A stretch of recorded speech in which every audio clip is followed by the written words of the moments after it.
ಮಣ್ಣಾಗಿ ಹೋಗಿ ಹೂಳಗೆ ಆಹಾರವಾಗುತ್ತೆ ಆದಾಗಿ ಮೃತ್ಯುವು ಎಂದೆಂದು ಆತ್ಮವು ಅದನ್ನು ಕೊಟ್ಟ ದೇವರ ಆತ್ಮನ ಬಳಿಗೆ ಹೋಗಿರುವುದರಿಂದ ನಾವು ಈತನ ದೇಹವನ್ನು ಭೂಮಿಯಲ್ಲಿ ಇಡುತ್ತೇವೆ.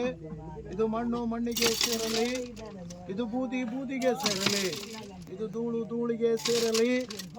ಉದಯವಾಗುವ ಜಗತ್ತಿನಲ್ಲಿ ಜೀವನವನ್ನು ಪ್ರಾರಂಭವಾಗಿ ಕಡೆ ದಿನದಲ್ಲಿ ನಮ್ಮ ಒಡೆಯನಾದ ಯೇಸು ಕ್ರಿಸ್ತನು ತನ್ನ ಮಹಾಪ್ರಭಾವದಿಂದ ಈ ಲೋಕಕ್ಕೆ ನ್ಯಾಯ ತೀರಿಸಲು ಬರುವಾಗ ಭೂಮಿಯು ಸಮುದ್ರ ಭೂಸ್ಥಾಪನೆ ಆಗುವರನ್ನ ಒಪ್ಪಿಸುವವು.